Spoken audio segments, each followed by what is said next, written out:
한 목소리로 낭독함으로 주일 예배 시작하도록 합니다. 함께 읽겠습니다. 내가 확신하노니 사망이나 생명이나 천세나 권세자들이나 현재일이나 장래일이나 능력이나 높음이나 깊음이나 다른 어떤 피조물이라도 우리를 우리 주 그리스도 예수 안에 있는 하나님의 사랑에서 끊을 수 없느니라. 아멘. 고맙고 감사하신 아버지 하나님, 자격도 없고 조건도 없고 죄 많은 우리를 불러주셔서 하나님의 자녀 삼아주시고 그 하나님의 사랑에서 끊을 수 없는 은혜로 붙들어 주시니 참으로 감사합니다. 그 믿음 안에 든든히 서게 하시고 그 구원의 은혜가 우리 안에 충만하게 하여 주옵시고 주님의 자녀로 거룩하게 살도록 인도하여 주옵소서. 이 예배 가운데 하나님을 높이는 예배, 주님 주시는 새 힘을 얻는 예배 되도록 인도하여 주옵소서. 예수님의 이름으로 기도합나이다. 아멘. 사도신경으로 신앙 고백드립니다. 나는 전능하신 아버지 하나님 천지의 창조주를 믿습니다. 나는 그의 유일하신 아들 우리 주 예수 그리스도를 믿습니다. 그는 성녀로 잉태되어 동정녀 마리아에게서 나시고 본디오 빌라도에게 고난을 받아 십자가에 못 박혀 죽으시고 장사된 지 사흘 만에 죽은 자 가운데서 다시 살아나셨으며 하늘에 오르시어 전능하신 아버지 하나님 우편에 앉아 계시다가 거기로부터 산 자와 죽은 자를 심판하러 오십니다. 나는 성령을 믿으며 거룩한 공교회와 성도의 교제와 죄를 용서받는 것과 몸의 부활과 영생을 믿습니다. 아멘. 앉으시기 바랍니다. 찬송가 10장입니다. 한 목소리로 찬양합니다.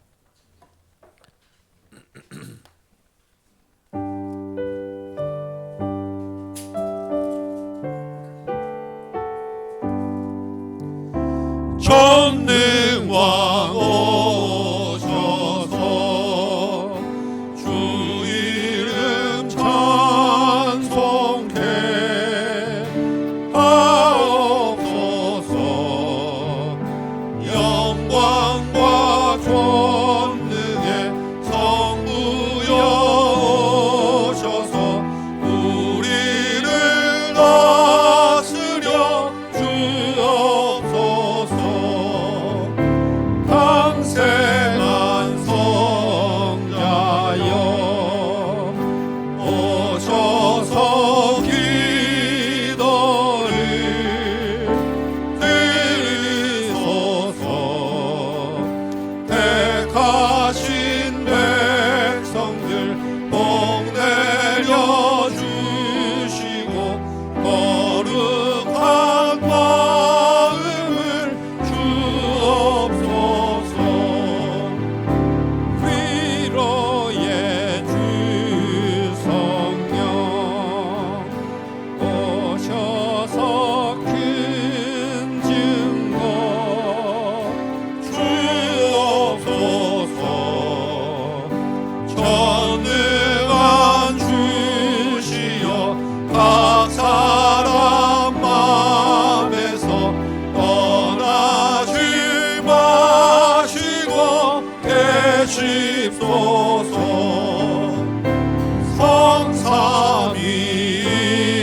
성삼위일체께 한없는 찬송을 드립니다. 존귀한 주님을 영광 숭배하고 영원히 모시게 하옵소서.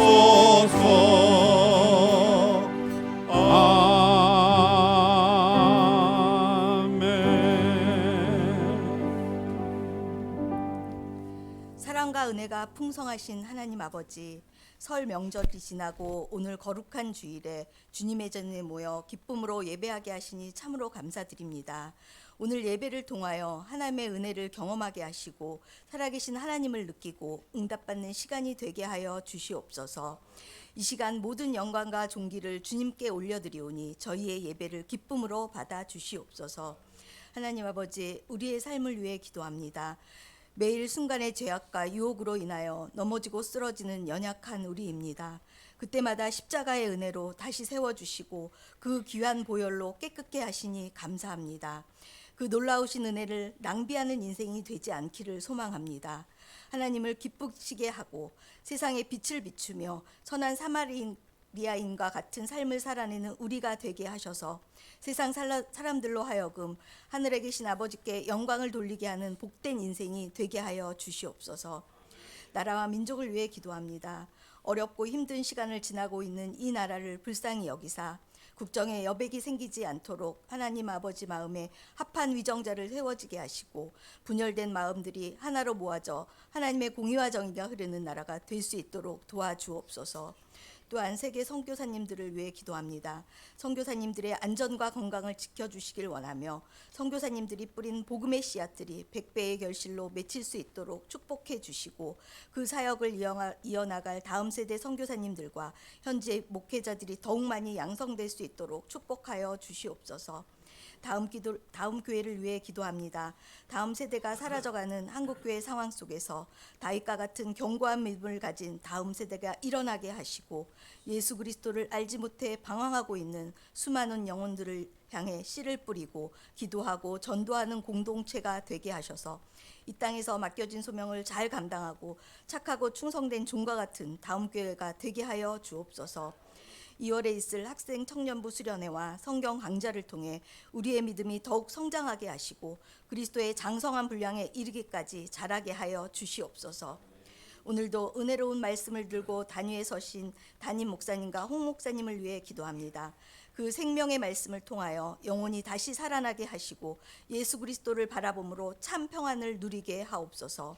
두둔 목사님의 건강과 가정도 붙들어 주사 늘 강건하게 하시고 성령 충만함으로 인도하여 주옵소서. 예배의 시종을 주님께 맡겨드리며 우리를 사랑하사 자기 목숨까지 내어주신 우리 주 예수 그리스도의 이름으로 기도드립니다.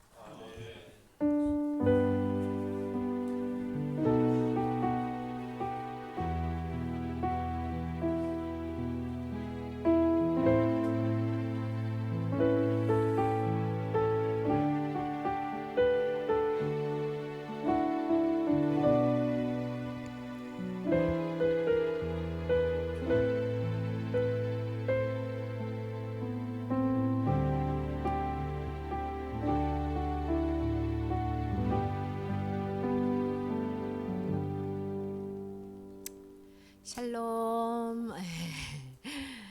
하나의 말씀.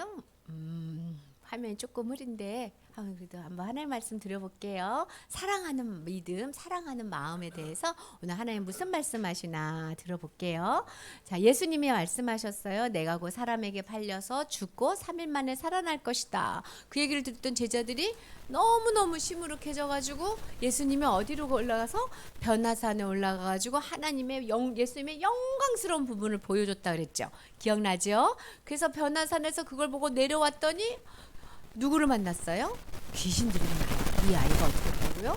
귀신에 들려가지고 막 떼굴떼굴 구르고 물로도 들어가고 불로도 들어가는데 들어보니까 그 제자들한테 귀신을 내쫓아 주세요 하고 왔는데 귀신을 하나도 못 내쫓아 줬다고. 예수님 당신이 뭐 할 수 있으면 우리 아이 좀 도와주세요 이렇게 얘기했더니 예수님이 뭐라고 얘기했어요? 뭐가 없다고? 믿음이 없다고. 믿음이 있었으면 다 내쫓았을 텐데 믿음이 없어서 니네가 아무것도 할 수 없구나 이렇게 얘기하시면서 그랬더니 하나님, 예수님 저희가 믿음이 없어요. 저를 도와주세요. 그랬더니 믿으면 다 할 수 있다 이러시면서 예수님이 말 못하고 귀먹게 하는 귀신아 나가라. 사실 귀신이 들어와도 말을 못하고 입을 못 열 수 있게 귀신은 그런 일도 해요. 그래서 귀신이 나가니까 만세 할렐루야. 그래서 제자들이 예수님 왜 우리는 못 내쫓았어요? 그러니까 예수님이 뭐가 필요하다고? 기도가 필요하다고. 왜 기도가 필요해요? 기도는 우리의 믿음을 키워주기 때문에 그래요. 믿음이 없어서 내쫓지 못했죠. 근데 기도는 믿음을 키워줘요. 그렇기 때문에 기도를 해야 그런 일이 나가는 거야 라고 이야기하셨어요. 오늘 그런 일들이 어디 있냐면 가이사랴 빌립보에서 쭉 내려오면서 지금 어디를 향해서 가고 있냐면 예루살렘을 향해서 가고 있는 거예요. 이런 중에 그런 일들이 막 있는 거예요. 그 중에 그렇게 내려가면서 예수님이 또 얘기하셨어. 예루살렘에 가면 무슨 일이 있을 거라고? 예루살렘에 가면 내가 죽을 거야.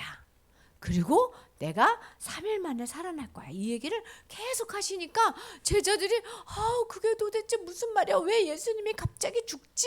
그런데 물어보는 사람은 아무도 없었어. 왜냐면 그걸 물어봤다가 또 잘못하면 혼날까 봐 무슨 말인지는 모르지만 하고 예수님을 따라서 예루살렘으로 내려가고 있었어요. 그래서 막 내려가가지고 가이사라는 동네에서 예수님이랑 집에 들어갔었거든요. 근데 예수님이 물어보는 거야. 얘들아, 니네 오는 길에 무슨 말을 그렇게 막 서로 하던데, 시끄럽게 무슨 말을 막 하던데 무슨 말을 했니? 예수님이 알고 물어봐요? 모르고 물어봐요? 알고 물어봐. 예수님은 알면서도 탁 물어보는 거야. 무슨 말을 했어? 그러니까 제자들이 들켰다. 무슨 말 했게요? 서로 싸웠어. 몰래 싸웠는데 표시 보세요. 엄지손가락, 가리키는 손가락, 아예 얼굴이 안 나왔는데 얼굴이 뭐 화난 손가락. 이게 뭐냐면 앞에 가는 사람이 내가 최고야. 예수님 제자 중에서 내가 제일 커. 그러니까 뒤에 가는 사람이 제발아 지가 제일 최고래. 웃겨 죽겠어. 그랬더니 지가 최고라고? 내가 최고야. 이렇게 서로 막 말다툼을 한 거예요. 예수님이 가만히 있는 제자들에게 뭐라고 얘기하냐면, 너희들이 최고가 되고 싶으냐, 으뜸이 되고 싶으냐, 하나님 나라에서의 최고는 누구냐 하면 가장 꼴찌처럼, 가장 애기처럼 섬기는 사람이 가장 최고다. 이렇게 얘기하셨어. 내가 더 믿음이 좋지, 내가 예수님의 사랑을 더 받지, 이런 사람이 아니라 꼴찌처럼 나는 다른 사람을 다 높일래요, 다른 사람 도와줄래요, 이런 사람이 최고다라고 이야기하신 거야. 그러니까 이제 거기 있는 제자들이 깜짝 놀라서 듣고 있는데 예수님이 갑자기 아기 하나를 탁 데리고 무릎에 탁 앉히더니, 잘 봐라. 너희들이 보는 이 아기가 아주 작은 아이지. 이 작은 아이 하나에게 너희가 잘해주면, 너희가 친절하게 해주면, 너희가 그 아이의 마음을 잘 돌봐주면 그것은 바로 나한테 하는 거야. 그 아이를 누구한테 하듯이? 예수님한테 하듯이 해주는 게 바로 나한테 하는 거야. 이렇게 얘기하셨어요. 그래서 아주 작은, 우리 교회에서 제일 작은 사람이 이제 누가 됐죠? 시아가 됐죠. 시아를 볼 때 누구를 보면 돼? 예수님을 보면 돼. 우리 엄마 아빠들도 집에서 아이들을 볼 때 예수님 대하듯이 대하면 돼. 그러면 하늘에서 어떻게 돼? 큰 자가 된다고 얘기하셨어. 그 제자들이 가만히 있다가 물어봤어요. 예수님 있잖아요, 우리 예수님 제자도 아닌 사람이요, 예수님의 이름으로 막 귀신을 내쫓아서요. 제가 하지마, 너는 우리 제자도 아니면서 왜 귀신을 내쫓아, 이랬어요. 그러니까 예수님이 그것도 아니야, 그것도 제일 작은 마음이 아니야 라는 뜻이야. 그러지마 얘들아, 너를 막 아니야, 싫어, 너 절로 가 하고 반대하지 않으면 다 너희를 사랑한다고 봐야 돼. 언제든지 너희를 도와줄 수 있는 사람이야. 마음을 크게 열어라. 그러면서 뭐라고 얘기하시냐면, 사랑하는 마음으로 누가 물 한 잔을, 예수님 믿는 사람을 대접하는 마음으로 물 한 잔을 주면 하나님이 그걸 다 기억해서, 하나님이 기억력이 진짜 좋거든요. 다 기억해서 뭘 준다고? 하늘에서 상을 줄 거야. 너희가 사랑하는 마음으로 다른 사람을 위해서 한 그 모든 행동에 내가 상을 줄 거야. 그러니까 마음을 넓게 하고 어떻게? 서로 화목해라. 이렇게 하셨어. 제자들이 뭐 했지? 싸웠어요. 예수님은 뭐라 그래? 작은 아이한테 한 게 나한테 한 거야. 그러니까 서로 화목해야 된다라고 얘기하셨어요. 잘 보세요. 자, 우리는 맨날 뭘 배웠냐면 학교에서 1등을 하라는 걸 배웠어. 공부도 1등 하면 엄마가 제일 좋아하죠. 엄마가 공부 꼴등하는 걸 좋아해요? 1등하는 걸 좋아해요? 1등하는 걸 좋아해요. 그리고 우리는 뭐든지 금메달이 최고지, 은메달, 동메달은 에이구 아깝다 이래. 은메달, 동메달도 잘했어 이러지 않아요. 그런데 예수님은 너희가 진짜 1등을 하려면 뭐 해야 되냐면 사랑하는 마음이 있어야 돼. 사랑하는 마음은 어떤 마음이냐면 넓은 마음이에요. 오늘 하나님이 그 얘기하는 거야. 넓은 마음. 넓은 마음으로 다른 모든 사람을 높여주는, 높여주는, 섬기는 마음이 사랑하는 마음이야. 그런 마음이 있어야 서로 화목하게 지낼 수 있어 라고 이야기하시는 거예요. 그런 사람에게 하나님이 상을 줄 거야 라고 이야기해요. 유아야, 합숙훈련 가면은 친구들이랑 살 때 이상한 친구들 있죠. 쟤는 왜 저러나? 그런 거 왜 그러냐면 사람은 마음이 이렇게 생겼어요. 다 달라요. 어떤 사람은 동그란 마음, 어떤 사람은 네모난 마음, 어떤 사람은 별 같은 사람. 하나님이 사람을 만들 때 다 다르게 만들었어요. 다 다르게 만들어가지고 동그란 사람이 네모난 사람 보면 아니 왜 그러지? 이렇게. 아니 쟤는 왜 저러지? 엄마가 나를 이해하지 못하는 이유는 엄마랑 아빠랑 나랑은 달라서 그래요. 그래서 하나님이 얘기하는 거예요. 뭐라고? 넓은 마음을 가져야 된다고. 그래야 뭐 할 수 있다고요? 사랑할 수 있다고. 그래서 얘들아, 기억해야 될 것, 꼴찌가 되자요. 마음은 꼴찌가 돼야 돼. 마음이 첫째가 되면 절대로 다른 사람을 받아들여 줄 수가 없어요. 자, 이렇게 해볼까? 자, 마음은 꼴찌. 다른 사람이 나보다 낫다. 그렇게 성경에서 서로 돌아보아 사랑과 선행을 격려하며 다른 사람을 나보다 낫게 여기며 이런 얘기를 하시는 거예요. 우리 예수님께서 얘기하셨어요. 가장 큰 자는 다른 사람을 섬기는 자다. 오늘 교회 생활하면서 누구를 섬겨줄까, 누구를 높여줄까 이러는 큰 자가 되길 바래요. 우리 기도할게요. 하나님 감사합니다. 세상 사람들은 다 높아지라고 이야기하는데 하나님은 낮아져야 된다. 낮아져야 돼. 꼴찌 마음을 가져야 돼 라고 이야기해 주셔서 늘 낮아질 수 있게 해주셔서 감사합니다. 마음을 넓혀주시고 낮은 마음을 주시고 다른 사람을 섬기는 마음을 주시옵소서. 예수님 이름으로 기도합니다. 아멘. 아멘. 네. 암송 말씀 해봅시다. 화면이 조금 너무 커져가지고 글씨가 조금 덜 보이시긴 하는데 짧습니다. 그러니까 우리 본문도 좀 보시고 자 외워보시기 바랍니다. 우리 같이 한번 읽어볼까요? 시작. 그러므로 하나님이 짝지어 주신 것을 사람이 나누지 못할지니라 하시니라. 네, 한 번 더 읽어봅니다. 시작. 그러므로 하나님이 짝지어 주신 것을 사람이 나누지 못할지니라 하시더라. 네, 결혼식에서 많이 읽던 말씀인데 오늘 결혼 시작은 아니시고 주일 예배입니다. 이 말씀 붙잡고 한번 외워보고 또 나눠보도록 하겠습니다. 네. 그러므로 하나님이 짝지어 주신 것을 사람이 나누지 못하시니라. 예, 짧고 간단해서 금방 외우시죠. 네. 그러므로 하나님이 짝지어 주신 것을 사람이 나누지 못하시니라 하시더라. 그러므로 하나님이 짝지어 주신 것을 사람이 나누지 못하시니라 하시더라. 네.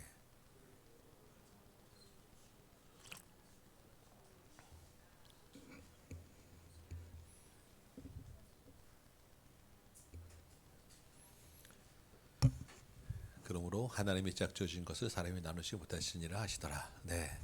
우리 쉬우니까 같이 한번 해봅시다. 시작. 그러므로 하나님이 짝지어 주신 것을 사람이 나누지 못할지니라 하시더라. 네, 한번 더 해봅니다. 시작. 그러므로 하나님이 짝지어 주신 것을 사람이 나누지 못할지니라 하시더라. 네, 한 번만 더 연습해 봅시다. 시작. 그러므로 하나님이 짝지어 주신 것을 사람이 나누지 못할지니라 하시더라. 아멘. 네, 우리 일어나서 한번 우리 암송하고 오늘 주신 말씀 읽도록 하겠습니다. 마가복음 10장 9절 말씀 네, 같이 한 목소리로 암송합니다. 시작. 그러므로 하나님이 짝지어 주신 것을 사람이 나누지 못할지니라 하시더라. 아멘. 오늘 우리에게 주시는 말씀입니다. 마가복음 10장 1절에서 12절까지 말씀이에요. 마가복음 10장 1절에서 12절입니다. 우리 저하고 여러분 우리 한 절씩 한번 교독하도록 하겠습니다. 마가복음 10장 1절에서 12절 1절부터 제가 먼저 읽습니다. 예수께서 거기로 떠나 유다 지경과 요단강 건너편으로 가시니 무리가 다시 모여들거늘 예수께서 다시 전례대로 가르치시더니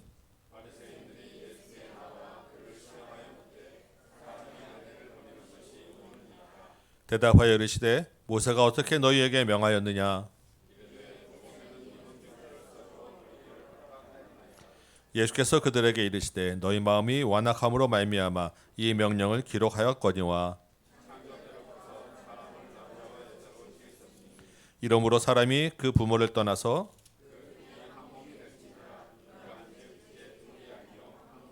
그러므로 하나님이 짝지어 주신 것을 사람이 나누지 못할지니라 하시더라.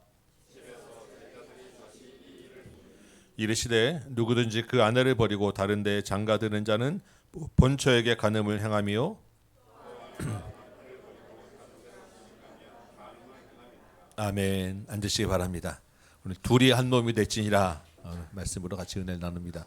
오늘 우리 결혼식 시간은 아니지만 굉장히 중요한 말씀입니다. 여러분과 한번 이 구절, 이 본문 자세하게 좀 나눠보고 싶습니다. 예. 명절도 지나고 여러분 얼굴이 많이 밝습니다. 예. 얼굴은 밝은데 우리가 한 살 더 먹었지요. 네. 요즘 생각해 보면 제가 몇 살인지 잘 모르겠더라고요. 예. 그래서 한참 이리저리 따져서 확인하고 나면 아니 벌써 그렇게 되었나? 하는 깜짝 놀라는 그런 시대가 되었습니다. 사도 바울이 고린도후서에서 이렇게 말씀합니다. 우리의 겉사람은 낡아지나 우리 속사람은 날로 새로워진다. 아멘이죠. 예, 이 한 해 가운데도 여호와를 앙망하는 자에게 독수리가 날개 치며 올라감 같은 새 힘을 얻어서 우리 속사람이 새롭게 되는 이 새해 한 해가 되시기를 축원합니다. 아멘.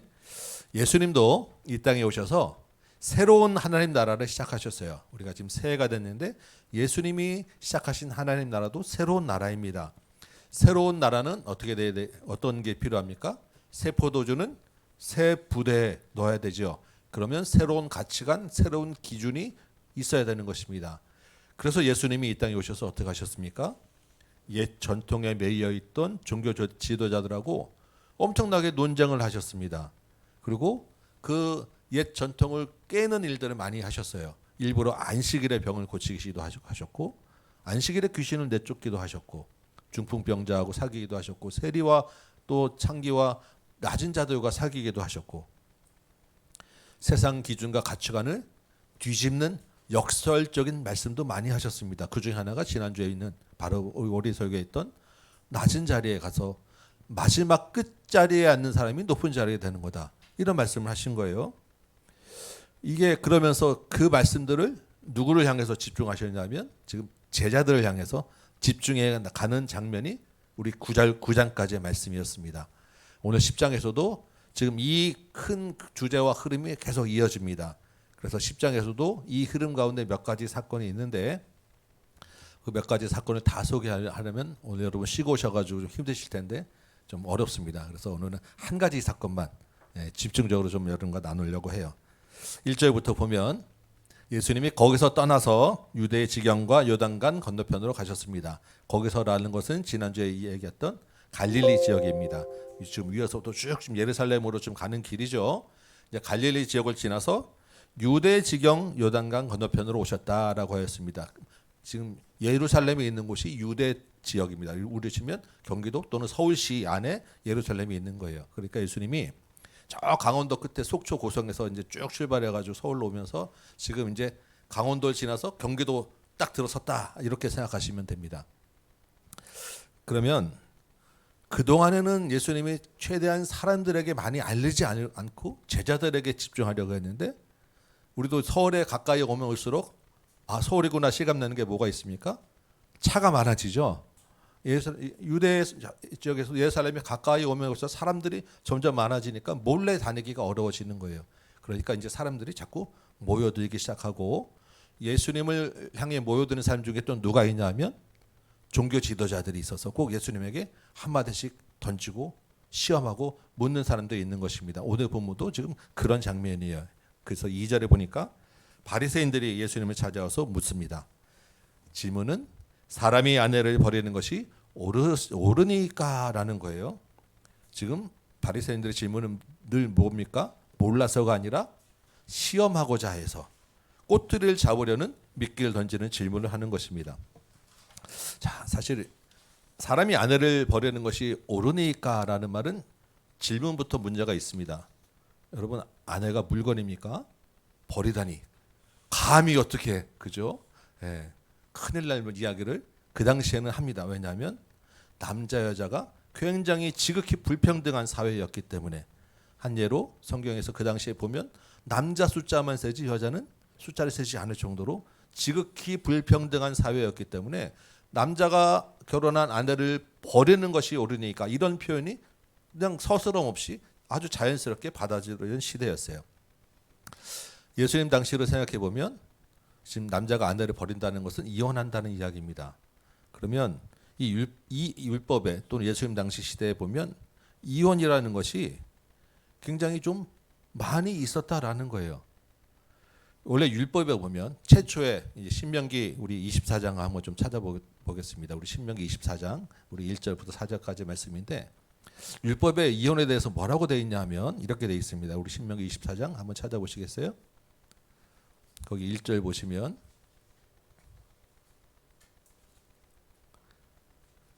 사람이 아내를 데려온 후에 결혼한 후에 그에게 그 아내에게 수치되는 일을 발견하면 또 기뻐하지 않으면 이혼 증서를 써서 내보내 주라라고 되어 있습니다.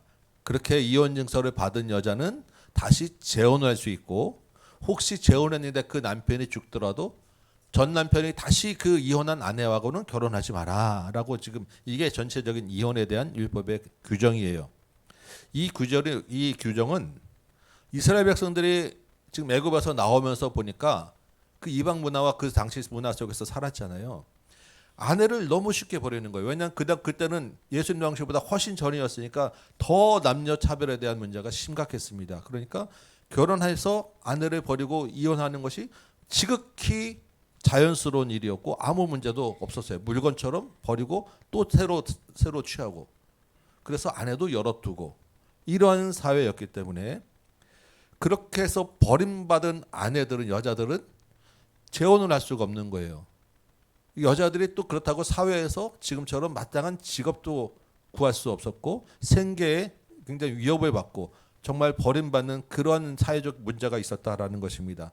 그래서 하나님이 율법을 통해서 이혼을 웬만하면 하지 말아라라고 하는 말씀으로 극히 제한적인 이유, 정 어쩔 수 없을 때만 이혼을 하고 그것이 수치스러운 일, 남편이 보기에 아내에게 수치스러운 일이 발견되면 아니면 그런 게 아니면 웬만하면 그냥 살고 그런 수치스러운 일이 발견될 때만 정식으로 이혼 증서를 써서 정식적인 절차를 밟아서 이혼을 하게 해주고 그래서 그 여자가 다시 재혼해서 살아갈 수 있도록 해주라라고 하는 이 사회적 약자를 배려하고 보호하기 위한 규정이 오늘 신명기 율법의 이혼을 허용하는 제도입니다.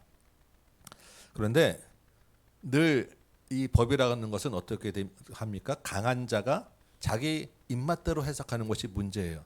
이 남자들이 이 수치스러운 일에 대한 그 이혼 사유에 대한 해석을 구체적으로 율법에 이렇게 이거다고 정해놓지 않았기 때문에 그냥 조금만 마음에 안 들면 다 이건 이혼 사유라고 갖다 들이대고 여전히 이혼이 너무나 쉽게 이루어지고 있었고 여자들이 쉽게 버림을 받고 있었다라는 거예요. 그 대표적인 사람이 누구냐면 요한복음에 나오는 사마리아 우물가의 여인이에요.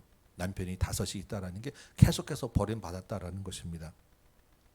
이러한 그 사회 구조 속에서 지금 바리새인들이 예수님에게 이혼하는 것이 옳으니까라고 질문을 던집니다. 지금 사회 구조가 어떤지 뻔히 알면서 예수님에게 이혼이 옳은 것입니까? 라고 묻는 거예요. 왜냐하면 율법 자체에는 이혼이 그렇게 옳다라고 이혼해도 된다라는 것이 아니기 때문에 그 취지는 알지만 사회는 그렇지 않다라는 것을 알고 있기 때문에 질문을 던집니다.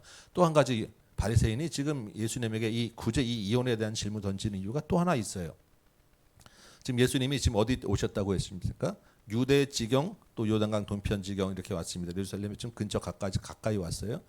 그 당시에 그 유대 지경 우리 치면 경기도 이를 다스리는 그 도지사 분봉왕이 누구냐면 헤롯이라고 하는 사람이에요. 근데 이 사람이 문제가 뭐냐면 이 사람이 자기 이복 동생의 부인이 너무나 마음에 든 거예요. 그래서 자기도 이혼하고 이 이복 동생도 이혼을 시키고 그 이복 동생의 부인 제수 씨를 자기 아내로 맞는 결혼을 했습니다. 그러니까 이거를 누가 비난했습니까? 세례 요한이 지금 그런 말도 안 되는 그런 콩가루 재벌이 어디 있습니까? 라고 비난을 했다가 어떻게 됐어요? 목이 잘려서 죽었어요. 바로 그 얼마 전에 있었던 사건이고 그 지역에 예수님이 들어왔습니다. 바리새인들이 지금 이혼하는 것이 옳습니까? 라고 묻는 것은 그 예수님의 대답 여하에 따라서는 그 헤롯에 대한 비난이 될 수 있는 아주 정치적인 민감한 이슈가 되는 거예요. 율법적으로나 정치적으로나 대답하기 곤란한 질문을 예수님께 딱 던진 것입니다. 어떻게 대답하든지 간에 꼬투리가 잡힐 수 있는 그러한 질문이 된 거예요. 여러분 지금 이 바리새인들이 예수님에게 던진 그 질문의 의도 잘 생각해 보셔야 됩니다. 왜냐하면 지금 이 시대에 말은 다르지만 똑같은 종류와 의도를 가진 질문들이 우리에게 던져지고 있어요. 사회에서.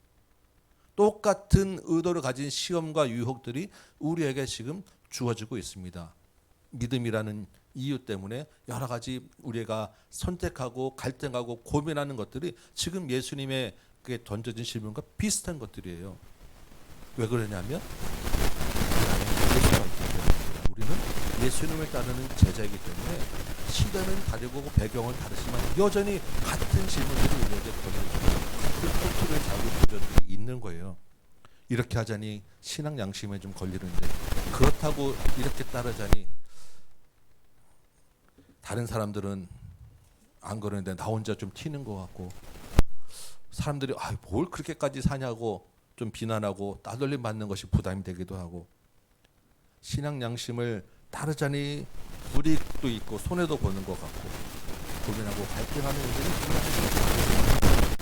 발색적으로는 다 허용되기 때문에 그렇지만 실제적인 규정에는 위반되는 일이 많이 있는 것입니다. 원래 가만히 놓고 보면 불의한 일이지만 우리가 다 불의하지 않다라고 이야기하고 누구나 그냥 그냥 그렇게 살아가는 일들이 우리 안에 많이 있는 거예요.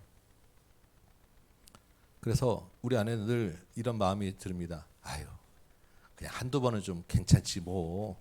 이 정도까지는 괜찮지 뭐라고 하는 일들이 우리 사회에 우리 생활 속에 많이 있어요. 여러분 사회적으로 좀 이렇게 잘 나가는 사람들이 한 번씩 딱 걸려가지고 문제될 때 뭐부터 우리가 이제 보통 사회에서 회사에서 이 사람은 좀 내보내야 되겠다라고 하면 뭐부터 보냐면 법인카드를 어떻게 썼느냐부터 딱 따집니다.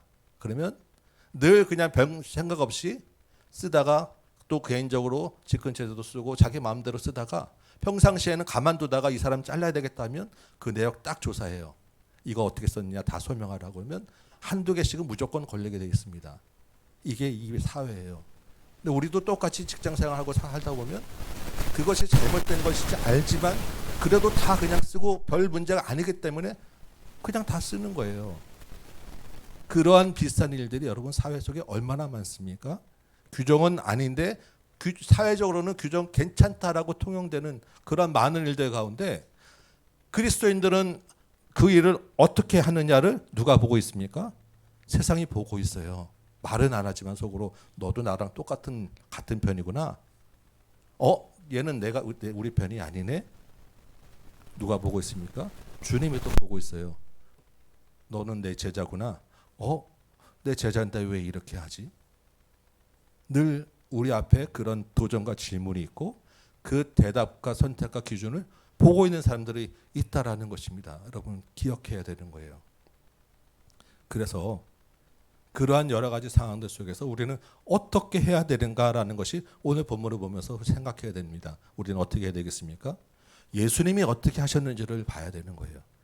우리는 예수님의 제자라는 것은 예수님이 하신 그 방법대로 우리가 따라가야 되는 것이 제자이기 때문에 오늘 예수님은 이 난처한 곤란한 질문에서 어떻게 말씀하시고 어떻게 생각하셨는지를 보자는 것입니다. 3절 보니까 예수님 말씀하세요. 모세가 어떻게 너희에게 명하였느냐? 예수님 바리새인들에게 다시 되묻죠. 바리새인이 대답합니다. 모세는 이혼 증서를 써주어 버리기를 허락하였나이다. 이게 우리가 아까 조금 봤던 신명기 24장에 있던 말씀 그대로입니다. 그 다음에 예수님이 뭐라고 하셨습니까? 이혼이 옳은 거야 아니야 라고 하는 대답 대신에 다른 말씀하셨어요. 왜 그런 율법이 주어졌는지에 대한 그 취지를 말씀하시는 거예요. 왜냐하면 이 율법이 주어진 것은 뭐라고요? 너희 마음이 완악하기 때문에 그렇게 모세가 이혼을 허락한 거야라는 말씀을 하신 것입니다. 여러분 완약하다라고 하는 말은 무엇입니까? 고집스럽다는 거예요. 무엇에? 악한 것에 아주 고집스럽게 악해서 그 악한 것이 마음에 그대로 굳어진 것을 완악하다라고 이야기합니다. 대표적인 사람이 누구냐면 이집트의 왕 바로였어요. 출애굽할 때. 이 완악하다라고 하는 말은 그래서 하나님께 대한 반역을 이야기할 때 쓰는 말이 완악하다라고 하는 말이에요. 너희가 하나님의 백성이라고 하지만 실제로 너희 마음이 굳어져서 너희의 생각과 마음은 하나님을 반역하는 그 모습 그대로 지금 되어 있다라는 거예요. 어떤 일에 대해서? 이혼하는 것에 대해서. 왜냐하면 너희 좋은 대로 너희가 하고 싶은 대로 지금 하고 있다라는 이야기를 지적하신 것입니다. 원래는 그렇게 하면 안 되는데 그 취지가 아닌데 아내를 버리라는 것이 아닌데 약자를 보호하고 배려하기 위해서 율법에서 허용되어 준 건데 그 취지를 너희 마음대로 너희 입맛에 맞게 해석해서 지금 쓰고 있는 너희가 바로 완악하구나 라고 바리새인을 지적하신 거예요. 그 다음에 너희 마음이 잘못되었다, 너희 생각이 잘못되었다라고 얘기하시면 그러면 그렇게 하면 안 돼, 이렇게 해야 되는 거야 라고 말씀 다시 해결의 그 솔루션을 주시겠죠. 그게 6절입니다. 예수님의 말씀 뭐라고 하십니까? 이혼을 해 마라가 아니라 원래 결혼이 뭐냐라부터 다시 들어가자라는 거예요. 더 근본적인 최초의 그 취지, 더 근본적인 것에서 다시 출발하자라는 이야기를 하시는 것입니다. 결혼에 대한 이야기를 시작하세요. 왜냐하면 이혼은 하나님이 만드신 제도가 아니기 때문이에요. 하나님은 이혼을 허락하지 않으셨어요. 창조에 이혼이라는 것이 있지 않습니다. 하나님 뭘 시작하셨어요? 교돈을 창조하신 거예요. 그럼 하나님의 뜻이 무엇이냐라고 하는 거 할 때 볼 때 그러면 결혼에 대한 이야기를 꼭 해야 된다라는 것입니다. 여러분 좀 아까 우리가 예수님의 제자로서 세상에서 도전받을 때 우리가 예수님이 하신 방법을 따라야 한다고 이야기했죠. 바로 여기서 우리가 배워야 합니다. 우리는 무엇을 따라가야 되느냐면 하나님은 어떻게 생각하시고 하나님의 원래의 목적과 뜻이 무엇이냐를 따져야 한다라는 거예요. 예수님도 마찬가지셨어요. 그래서 그 신앙의 우선순위는 꼭 하나님의 뜻이 무엇인가를 따지고 설령 그것 때문에 내가 불이익과 어려움을 당할지라도 그것을 감수할지라도 하나님의 뜻이 무엇인가를 따지고 따라가는 사람이 하나님의 백성이라는 것입니다. 여러분 세상에서도 여러 가지 그 법이 충돌하게 되면 그 상위에 더 위에 있는 법을 먼저 따르게 되어 있습니다. 우리가 이 땅에서 가장 중요한 법 최고의 자리가 뭐가 있습니까? 헌법이죠. 헌법. 그래서 지금 여러 가지 상황에서도 다 누구나 다 헌법 정신이 뭐냐 이게 맞냐라고 따져서 서로 옳다라고 지금 주장하고 있는 건 아닙니까? 헌법이 가장 높은 자리에 있다고 하면 우리가 이 땅에서 이 시대에 살지만 우리에게는 그 헌법보다 더 높은 기준과 가치에 있는 법이 있는 거예요. 그게 뭐냐면 하나님의 말씀이 하나님의 뜻이에요. 그래서 우리의 모든 생각과 기준에서는 가장 최고의 위치에 있는 헌법보다 더 높은 자리에 있는 하나님의 그 원래의 말씀, 생각, 뜻을 찾아가서 그 뜻에 맞게 비추어서 생각하고 결정하는 것이 우리의 삶이라는 거예요. 그러면 지금 결혼에 대한 이혼에 대한 하나님의 뜻과 취지가 무엇인지 한번 우리가 살펴보자는 것입니다. 6절 보니까 이렇게 말씀하세요. 하나님은 사람을 남자와 여자로 지으셨다. 자, 여러분 남자와 여자로 지었는데 누가 하나님의 형상입니까? 둘 다 하나님의 형상으로 지었어요. 그렇다고 하면 지금 그 사회에 있는 남자 여자에 대한 불평등 정책부터가 문제야. 그렇지 않다라고 시작을 하시는 것입니다. 지금도 마찬가지입니다. 우리 사회의 여러 가지 갈등 중에 하나가 젠더 갈등이에요. 남자와 여자에 대한 성에 대한 갈등이 심각합니다. 남자는 남자대로 남성 우월주의를 내세우고 여자는 여자대로 지나친 페미니즘이라는 것으로 지금 굉장한 갈등이 있어요. 둘 다 성경적이지 않은 거예요. 하나님은 동등한 지위로 그 대신 다르게 지어서 그 둘이 한 몸이 되도록 하신 것이 창조 원리 결혼이라는 것입니다. 부모를 떠나서 그 각각 다르지만 동등한 존재가 독립적으로 한 몸이 되는 것, 이게 결혼입니다. 그래서 독립적으로 각각 다른 존재가 한 몸이 된다는 것은 종이 두 장을 풀로 딱 붙인 거예요. 종이 두 장을 딱 붙이면 이거 뗄 수 있습니까? 떼면 어떻게 됩니까? 둘이 찢어집니다. 원래대로 쓸 수 없는 파괴되는 거예요. 이게 결혼이고 이게 둘이 한 몸이 된다라는 그런 뜻이에요.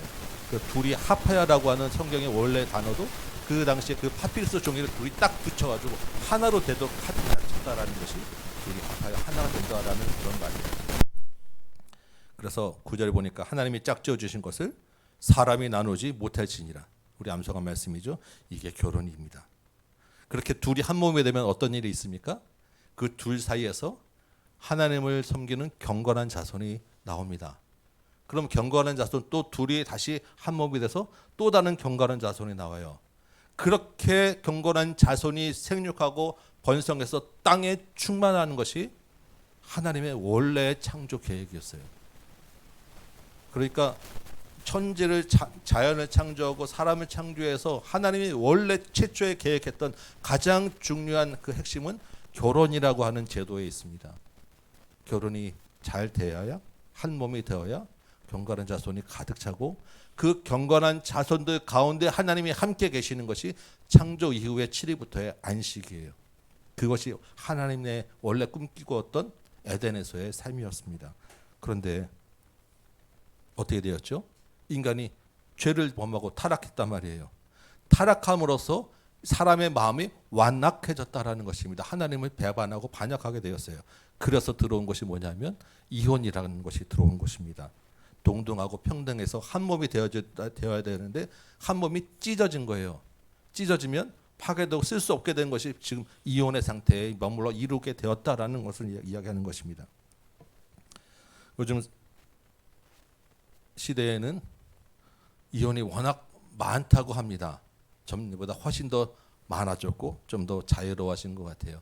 그래서 방송에서도 이혼에 대해서 너무 쉽고 가벼운 소재로 많이 다뤄지고 있고 이혼에 대해서 좀 별일 아닌 것처럼 이렇게 많이 방송에서 다뤄집니다. 물론 이혼하신 분들이 늘 고개 숙이고 있고 몰래 다니셔는 안 되겠죠. 새로운 또 삶을 건강하게 살아가야 되니까 그러한 측면에서 이혼을 좀 다뤄주는 것은 좋지만 한편으로는 너무 가볍게 너무 아무것도 아닌 일로 그냥 해도 되는 일로 그렇게 비춰지는 것은 또한 너무나도 위험한 일이에요.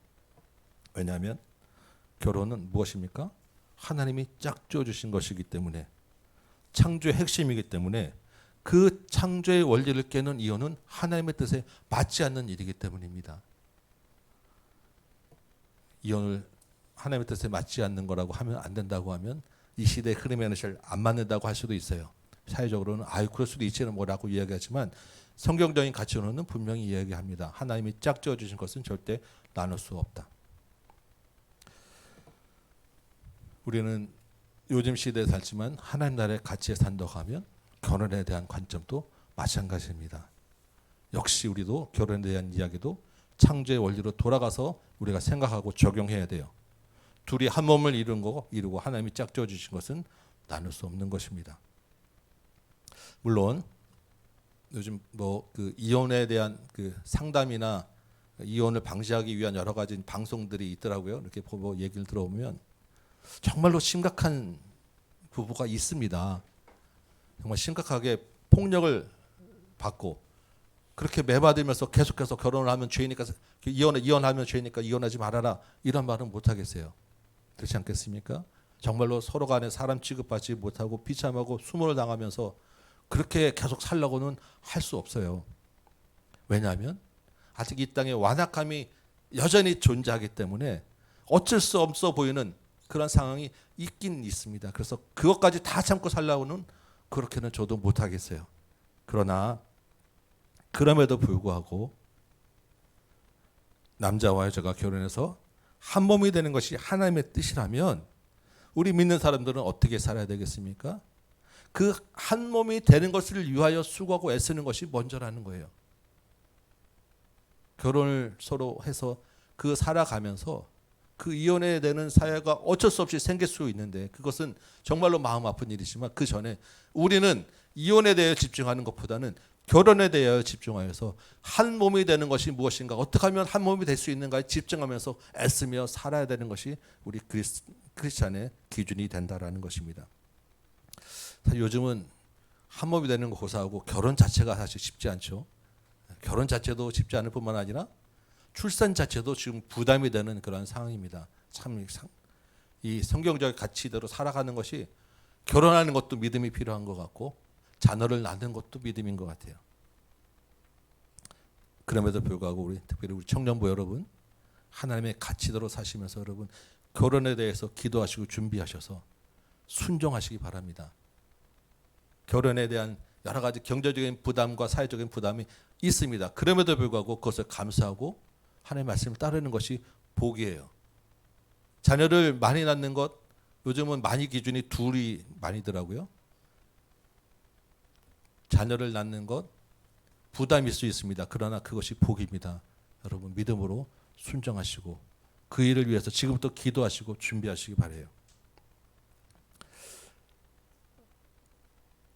둘이 한 몸을 이루는 것이 하나님의 뜻이다라고 하였으면 이제 그럼 우리는 하나님 결혼하여 한 몸을 이루기 위하여 수고하고 애쓰는 것이 우리의 삶이다라고 말씀드렸으면 그러면 한 가지 더 생각할 것은 어떻게 하면 한 몸이 될 수 있을까? 어떻게 하면 결혼해서 한 몸이 될 수 있을까라는 것입니다. 제가 몇 년 전에 결혼식 주례를 선 적이 있습니다. 한번 말씀을 드렸던 것 같아요. 중요한 이야기이기 때문에 한번 더 말씀드립니다. 제가 이래봬도 주례 쓴 사람입니다, 여러분. 예. 그 결혼식 주례를 이제 정말 부담스럽게 맡게 되어서 어떤 말씀을 같이 이제 주례사로 전할까 예배를 이제 주관하면서 묵상할 때 이 말씀을 둘이 한 몸이 되지니라는 말씀을 묵상했어요. 그러면서 세 가지가 하나가 되어야 되겠구나. 우리 정말로 한 몸이 되기 위해서는 우리 삶 가운데서 크게 세 가지가 한 몸이 되어야 되겠다라는 것을 제가 묵상하고 적용을 했었습니다. 여러분께 잠깐 말씀을 드리려고 해요. 벌써 20년, 30년 살았는데 이제 와서 무슨 새삼스러운 이야기냐? 여러분 20년, 30년 살아도 아직도 한 몸이 아닌 사람이 이 시대에 훨씬 더 많습니다. 여러분도 제 말씀 들으면 아, 우리는 아직 한 몸이 되었고 아직 아니었구나라는 생각을 하시게 될 수 있어요. 결혼하지 않은 분들은 더더욱 마찬가지입니다. 중요한 말씀이에요. 잘 들어보시기 바랍니다. 첫째로 우리가 정말로 한 몸이 되기 위해서는 뭐가 먼저 하나가 되어야 되냐면 마음이 하나가 되어야 합니다. 마음이 하나가 되기 위해서는 어떻게 해야 하냐면 서로 비밀이 없어야 돼요. 성경에서 남자와 여자를 창조하실 때 그 사람들은 벌거벗어서나 부끄럽지 않다고 하였습니다. 왜냐하면 숨기고 감출 것이 없었기 때문인 거예요. 둘이 한 몸이 되기 위해서는 서로의 마음에 비밀이 없어야 마음이 하나가 될 수 있고 그래야 온전한 한 몸이 될 수 있습니다. 두 번째로 한 몸이 되는 것은 말 그대로 몸이 하나가 되어야 돼요. 육체적인 친밀함이 있어야 된다는 것입니다.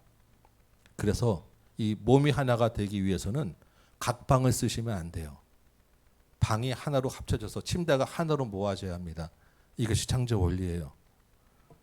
물리적으로 몸이 같이 있는 것, 물리적인 친밀한 교제와 시간을 가져야 되는 것 굉장히 중요한 이야기입니다. 제가 주례를 쓴 부분은 말씀드렸었죠. 신부는 두바이에, 신랑은 미국에 직장이 있어요. 결혼식 끝나고 며칠 지내고 바로 둘 다 떨어져서 이제 1년에 몇 번 볼 수 있을지 모르는 그런 부부를 주례를 쓰면서 제가 각방 쓰면 안 된다는 얘기를 했는데 참 이 얘기를 어떻게 해야 될까 참 고민이 되더라고요. 그런데 했어요. 하면서 그 대신에 지금 현실은 어렵지만 이 문제를 가지고 여러분들이 기도해서 합칠 수 있는 방안을 하나님께 기도하면서 한번 나가보라라고 권면하고 주례를 했는데 이 부부가 1년 안에 남자가 직장을 미국에서 이제 사업을 정리하고 일을 정리하고 그냥 두바이로 건너가서 합쳤어요. 그 다음에는 하나님이 정말로 선하게 인도하셔서 그곳에서 직장도 열리고 가정도 열려서 지금 두바이에서 잘 살고 있습니다. 한번 놀러 오라고 그랬는데 아직 못 가고 있는데 순종하는 자에게 하나님이 열려주시고 물리적인 공간에서 한 방 몸이 합치는 것이 결혼에서 정말로 중요한 원리입니다. 여러분 이제 나이 드셔서 신체적으로 코를 골아서 여러 가지 이유로 불가피하게 같이 못 자겠다. 여러분 정말로 같이 못 주무시겠다고 하면 낮에 다른 시간이라도 영화를 보시든 여행에 가시든 차를 마시든 친밀하게 서로 몸으로 같이 있는 시간들을 자주 만드셔서 보충하셔야 됩니다. 굉장히 중요한 원리예요. 세 번째로 한 몸이 되기 위해서는 마음도 하나 돼야 되고 몸도 하나가 돼야 되는데 이게 정말로 하나가 돼야 돼요. 여러분 그게 뭐겠습니까? 돈이에요. 지갑입니다. 여러분 남자 여자 요즘은 다 경제활동 따로 하시죠? 그래서 각자 버는 건 각자가 쓰시고 각자 계정으로 서로 관리하십니까? 그렇다고 하면 둘은 한 부부가 아닙니다. 한 몸이 아니에요. 왜냐하면 돈에는 자기 마음과 생각과 모든 것이 다 들어있기 때문에 같이 살기만 하는 것이지 한 몸이 되는 부부는 아니에요. 중요한 이야기입니다. 여러분 지갑을 합치시기 바라요. 그래서 진정한 한 몸이 되시기 바랍니다. 결혼은 둘이 하나가 되는 것이 하나가 되고 한 몸이 되는 것이고 이것이 너무나 중요한 하나님의 창조 원리예요. 그래서 예수님도 이혼에 대한 논쟁이 왔는데도 불구하고 이혼에 대한 문제가 아니라 결혼에 대한 이야기를 하셨고 한 몸이 되라고 제자들에게 가르치셨어요. 그 말씀 붙잡고 저도 이렇게 장황하게 어떻게든 한 몸이 되라고 말씀드리는 것입니다. 그런데 오늘 이 말씀은 이런 일반적인 결혼의 원리에서도 중요한데 그보다 더 중요한 정말로 중요한 한 가지 이유가 더 있습니다. 예수님이 이 이혼에 대해서 결혼에 대한 이야기로 이것이 창조 원리야라고 말씀하신 그 깊은 정말 그 내면에 있는 정말 더 중요한 이유가 하나 있어요. 한 몸이 되어야 된다라는 그 말씀은 너무너무 중요합니다. 우리 성경 구절 한 구절 좀 찾아봅니다. 에베소서 5장이에요. 에베소서 5장 31절과 32절입니다. 우리 찾으시고 우리 한 목소리 좀 같이 읽어보도록 하겠습니다. 에베소서 5장 31절 32절 함께 읽겠습니다. 시작. 그러므로 사람이 부모를 떠나 그의 아내와 합하여 그 둘이 한 육체가 될지니 이 비밀이 크도다. 나는 그리스도와 교회에 대하여 말하노라. 아멘. 31절은 창세기 22장 24절에 있는 말씀 그대로죠. 오늘 본문에도 있는 말씀 예수님이 인용하신 말씀입니다. 사람이 부모를 떠나 그의 아내와 합하여 둘이 한 몸이 될지니라 창조 원리를 말씀하셨어요. 그런데 사도 바울이 이 하나님의 말씀을 듣고 예수님의 말씀을 묵상하다 보니까 이 안에 정말로 놀라운 비밀이 있다라는 거예요. 하나님이 처음 시작한 이 창조 원리 결혼으로 시작하신 이유가 있다라는 것입니다. 그래서 그 비밀을 깨닫고 너무나도 깊이 이 은혜가 이 비밀이 크구나라고 감탄을 했어요. 그리고 그 비밀을 한 문장으로 딱 이야기해 주신 것이 뭐냐면 이것은 바로 그리스도와 교회에 대한 관계구나라는 것을 말씀하신 거예요. 여러분 교회는 무엇입니까? 교회는 그리스도의 신부입니다. 그렇다면 결혼이라고 하는 것은 신랑인 그리스도와 신부인 교회가 한 몸으로 연합하는 것을 보여주고 상징하기 위해서 하나님이 짝져 주신 것이 바로 결혼이었다라는 거예요. 남자와 여자가 그냥 인간 대 인간으로 하나가 되는 것 이상으로 하나님과 피조물인 인간이 하나가 되는 것 그 원리가 바로 창조 원리 결혼이었다라는 것이고 하나님이 처음부터 계획하고 꿈꾸는 것이 바로 하나님 자신이 피조물인 인간과 하나가 되겠다라고 하는 그 말씀이었다라는 거예요.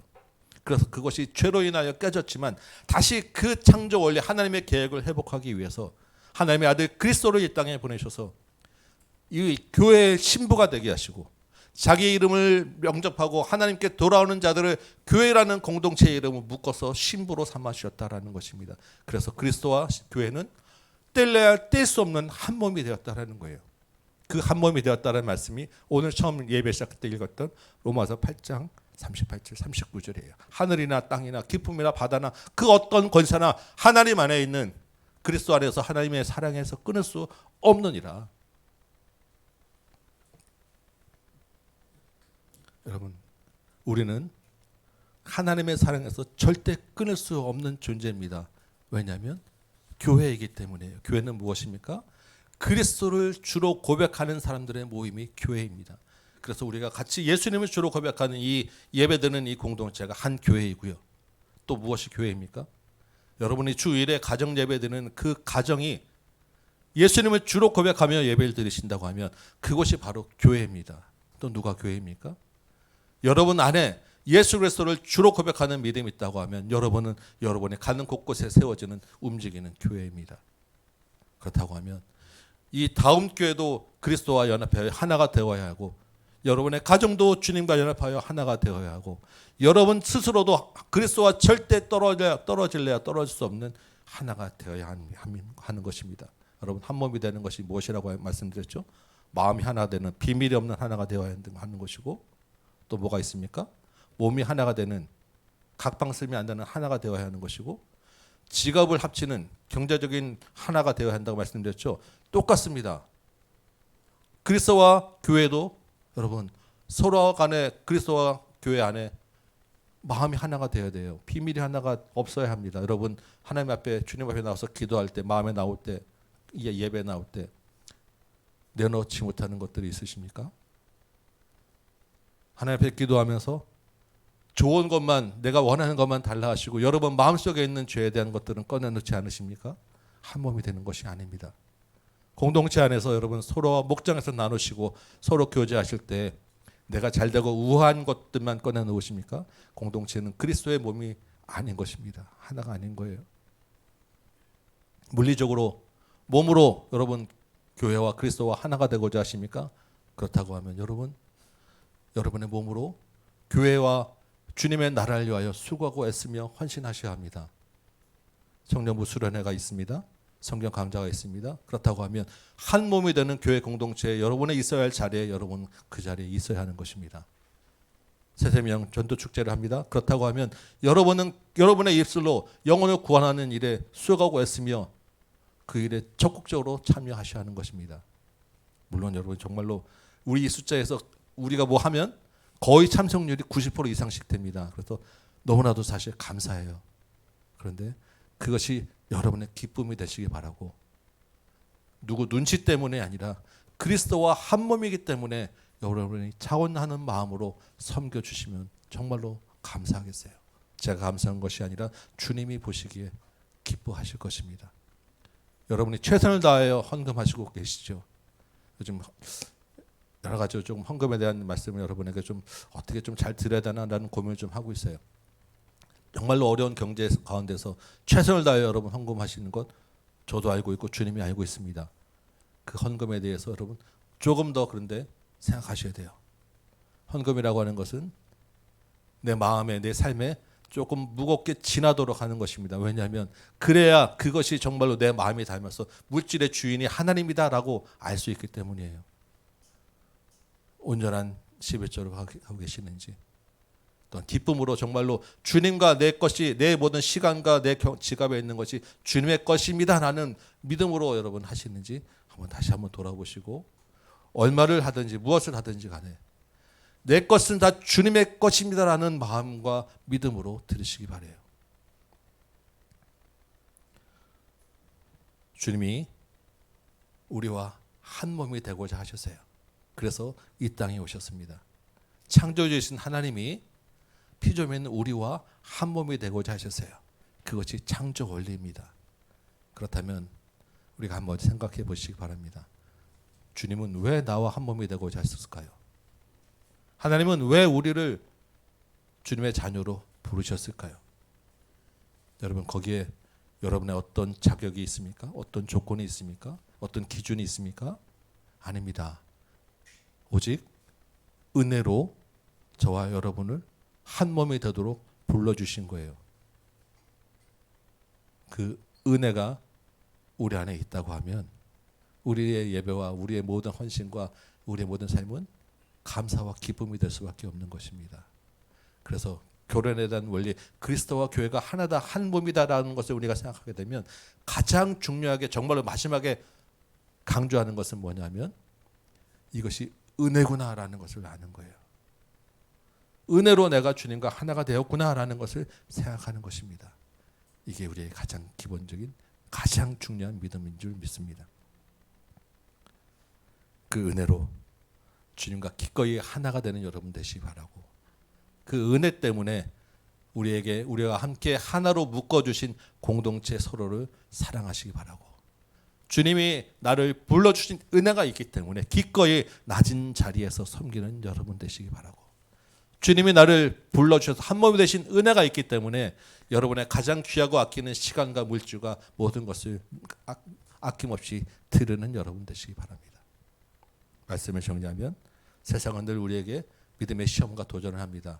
여러분 어떻게 하시겠습니까? 가장 높은 기준에 있는 하나님의 뜻이 무엇인지를 따지시고 예수님이 하신 것처럼 하나님의 원리대로 살아내시기 바랍니다. 하나님이 우리에게 주신 가장 원리의 기본적인 것은 결혼에 대한 말씀이에요. 왜냐하면 하나님이 최초에 꿈꾸고 세우신 것은 결혼이기 때문입니다. 한 몸이 되는 것, 창조주와 피조물, 그리스도와 교회가 한 몸이 되는 것이 하나님이 처음부터 꿈꾸고 계획하셨던 가장 중요한 시스템이에요. 그 안에 저와 여러분과 여러분의 가정이 있습니다. 온전히 주님과 하나가 되는 여러분 되시기 바라고, 몸과 마음과 가장 귀한 물질까지도 주님과 하나가 되는 여러분 되시기 바라고, 그 하나가 되도록 불러주신 그 구원의 은혜 가운데 충만히 사는 여러분 되시기 바랍니다. 이 한 해 가운데 또 이 한 주간 가운데 주님과 하나 되는 그 은혜 가운데 사는 여러분 되시기를 주님의 이름으로 축원합니다. 찬송 한 장 같이 부르고 말씀 붙잡고 기도합시다. 우리를 사용하셔서 주님 오시는 그날까지 교회가 교회답고 예배가 예배되고 주님의 거룩한 신부로 살게 하여 주옵소서. 우리 찬송 한 장 부르고 말씀 붙잡고 기도합시다.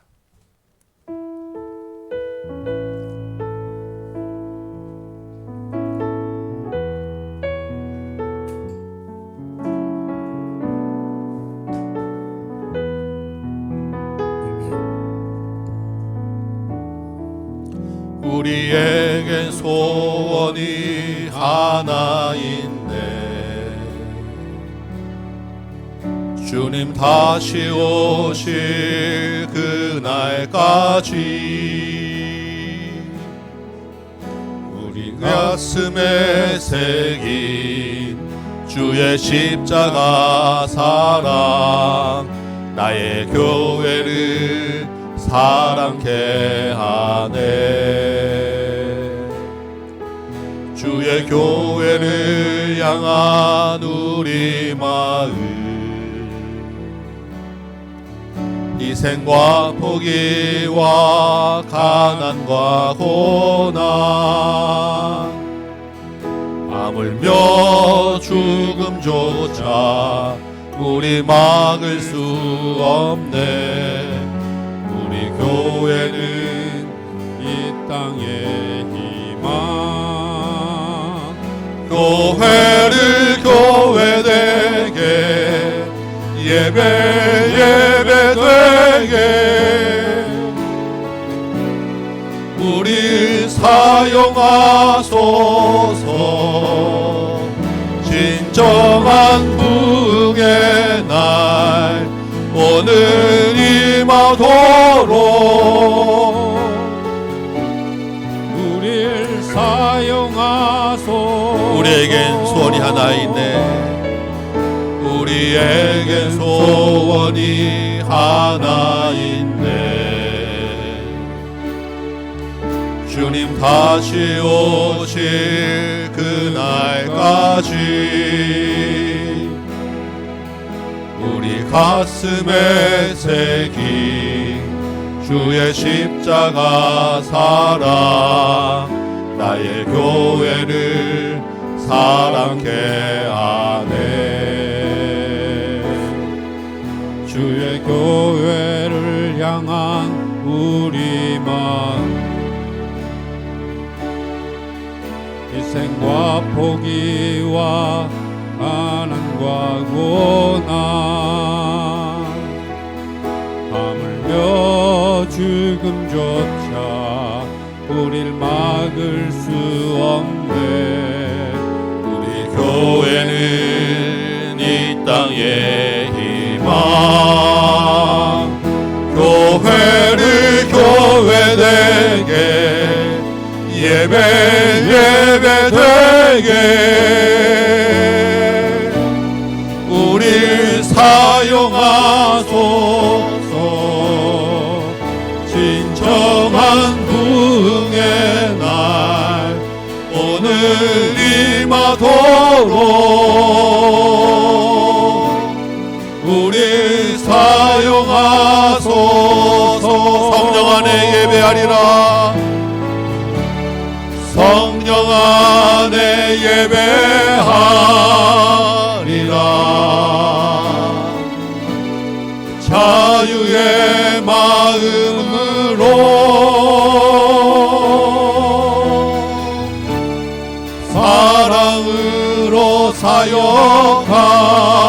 사역하리라. 교회는 생명이니 교회를 교회되게 예배되게 우릴 사용하소서. 진정한 부흥의 날 오늘 임하도록 우릴 사용하소서. 아멘. 우리 말씀 붙잡고 같이 기도합시다. 주님, 우리가 주님의 제자로 살기 때문에 세상이 끊임없이 우리에게 우리의 사는 모습을 도전하고 너는 무슨 색깔인지 드러내라고 요구하는 것을 경험하게 됩니다. 주님, 주님의 제자로서 하나님의 원리대로 예수님의 말씀의 기준대로 살게 하여 주옵소서. 그 주님의 창조 원리 가운데에는 둘이 한 몸이 될지니라고 말씀하셨사오니 교회가 그리스도의 신부인지 믿사오니 내 안에 있는 예수님 붙잡고 내가 주님과 하나 되게 하여 주옵소서. 우리 가정이 주님과 한 몸 되게 하여 주옵소서. 우리 교회가 주님과 한 몸 되게 하시고 우리 공동체가 서로 한 몸 되도록 도와주옵소서. 우리 가정이 주님의 이름으로 한 몸 되는 것에 힘쓰는 가정 되어서 온전히 한 몸 되는 부부, 한 몸 되는 가정 되게 하여 주옵소서. 우리 말씀 붙잡고 같이 한번 회개하며 결단하며 기도한 시간 갖도록 합니다. 같이 기도합시다. 주여 아버지 하나님, 주님의 은혜로 우리를 불러주셔서 구원의 은혜가 있게 하시고 아무 주권이 없는, 아무 자격이 안 되는 나를 주님의 자녀로 불러주시고 그리스도의 신부인 교회로 불러주시니 참으로 감사합니다. 주님, 내 삶 가운데서 주님이 구원의 은혜 기쁨을 주님이 나를 불러주셔서 한 몸 한 교회로 불러주셨사오니 우리 교회가 하나님 주의 은혜 가운데 한 공동체 되게 하여 주옵소서.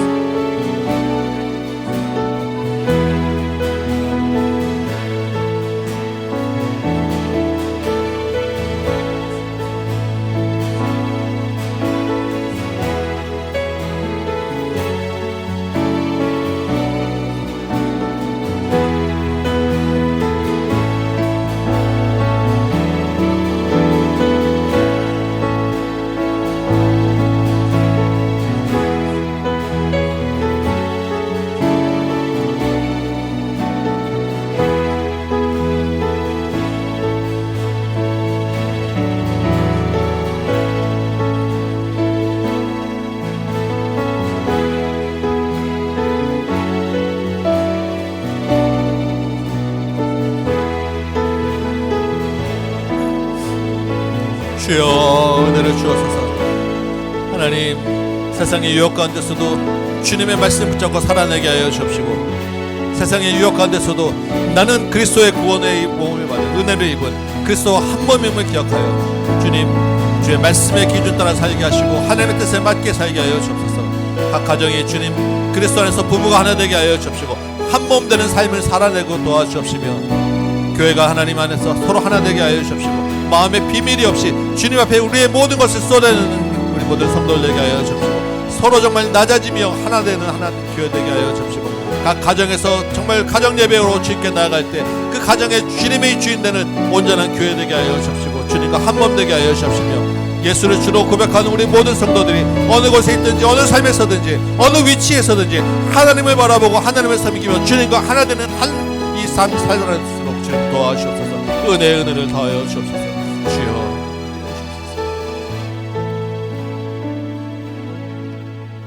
자격 없고 조건도 안 되는 우리를 불러주셔서 교회로 삼아주시고 주님과 한 몸 되게 하시니 참으로 감사합니다.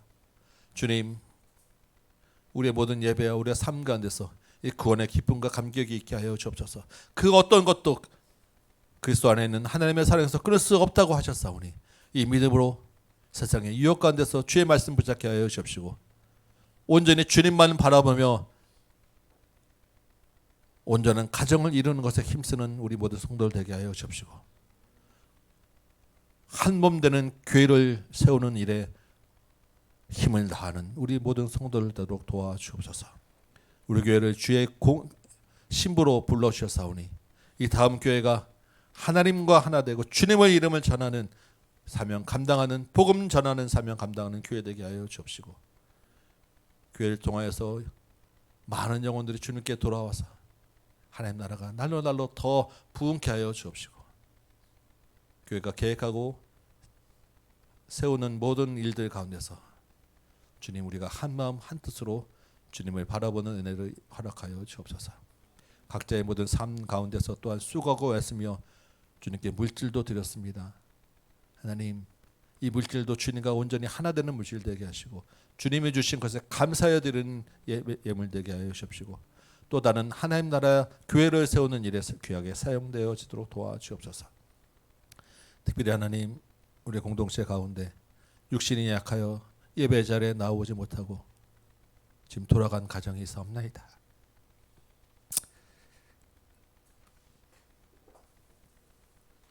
그 마음을 주께서 아시는 줄 믿사오니 주님과 한 몸이면 주님도 아파하시고 주님도 불쌍히 여기는 줄 믿사오니 고쳐 주옵시고 낫게 하여 주옵시고 기쁨으로 다시 회복되어 예배 자리에 올 수 있도록 도와주옵소서. 그 가정 주께서 불쌍히 여기시고 은혜를 베풀어 주셔서 온 가정이 주 안에서 하나 되도록 도와주옵소서.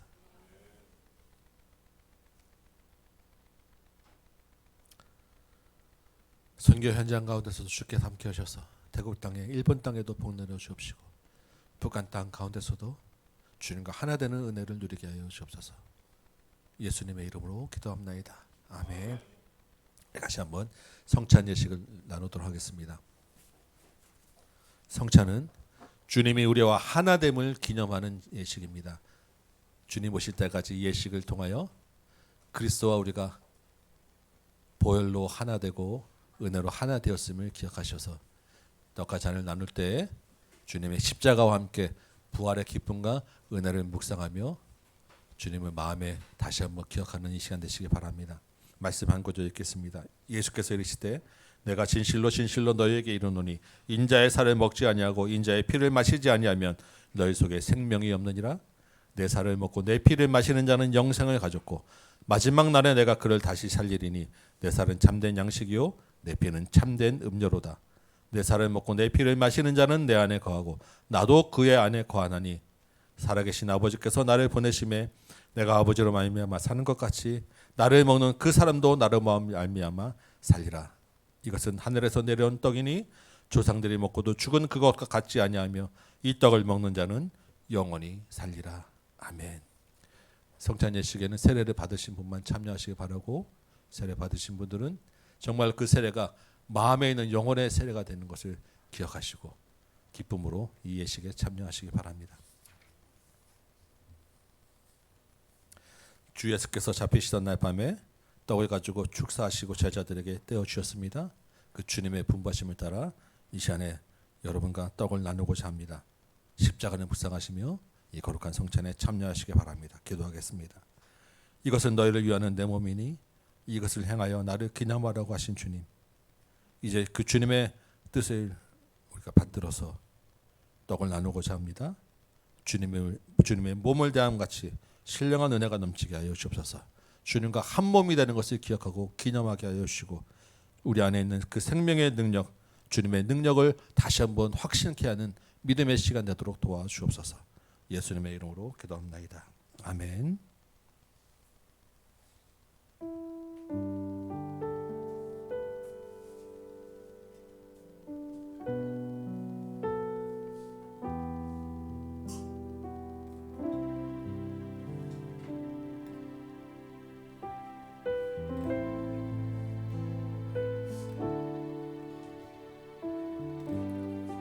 식구에 다시 잔을 가지고 주님이 말씀하셨습니다. 이 잔은 나의 피로 세운 새 언약이니 이것을 행하여 마실 때마다 나를 기념하라. 우리가 이 시간에 이 잔을 대할 때 주의 보혈이 우리의 죄를 완전히 사하시고 새 몸이 되었다는 것을 기억하고 기념하며 기뻐하는 이 시간 되시기 바라고, 내 안에 예수의 피가 살아있음을 다시 한번 확인하는 믿음의 시간 되시기 바랍니다. 기도하겠습니다. 주님, 내 살을 먹고 내 피를 마시는 자는 영생을 가졌고 마지막 날에 내가 그를 다시 살리리라고 말씀하셨사온데 이제 이 잔을 품고 이 피에 참여함으로 생명에 이루고자 하오니 이 예식 가운데 더욱더 큰 은혜를 허락하여 주옵소서. 주의 보혈이 우리 온전히 우리 안에 흐르게 하시고 주님이 주인 되는 이 예식 되도록 도와주옵소서.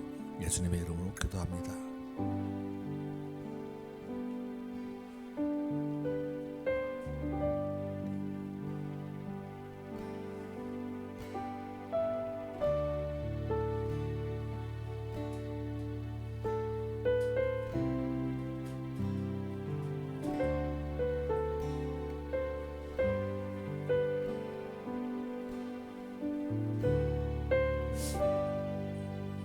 순서가 오실 때까지 기도하시다가 떡과 잔을 드시기 바랍니다.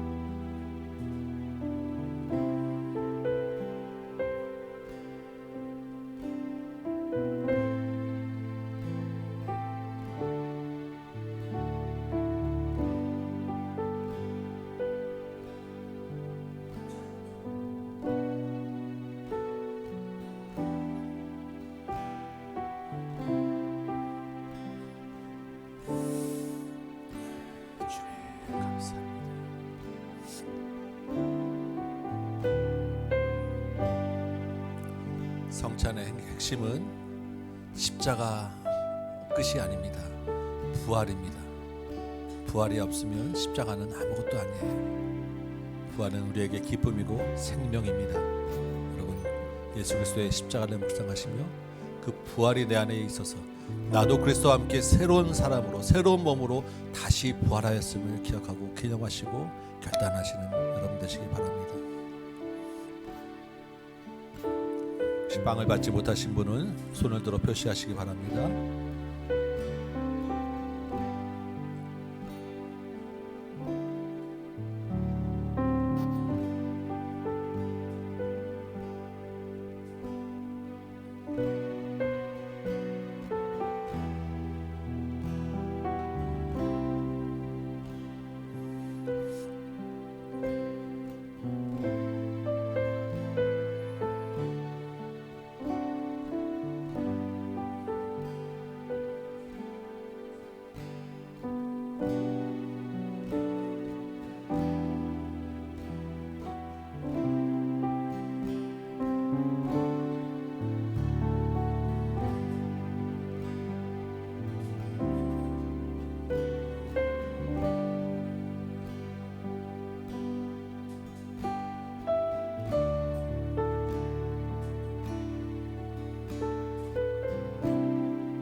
빵을 받으신 분 중에 아직 잔을 받지 못하신 분은 손을 들어 표시하시기 바랍니다.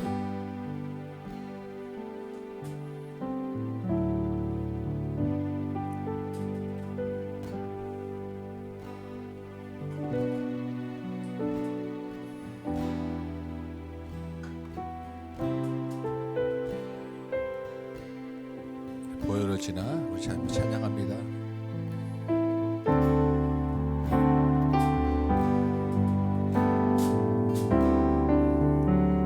보혈을 지나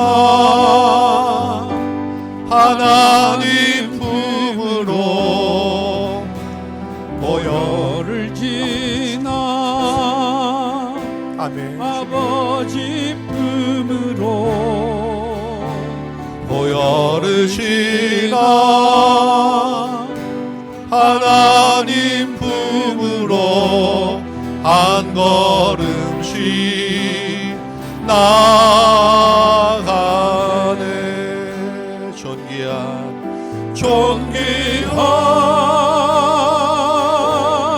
주 보혈이 내 영을 새롭게 하시네. 존귀한 주 보혈이 내 영을 새롭게 하시네. 보혈을 지나 하나님 품으로 보혈을 지나 하나님 품으로 보혈을 지나 아버지 품으로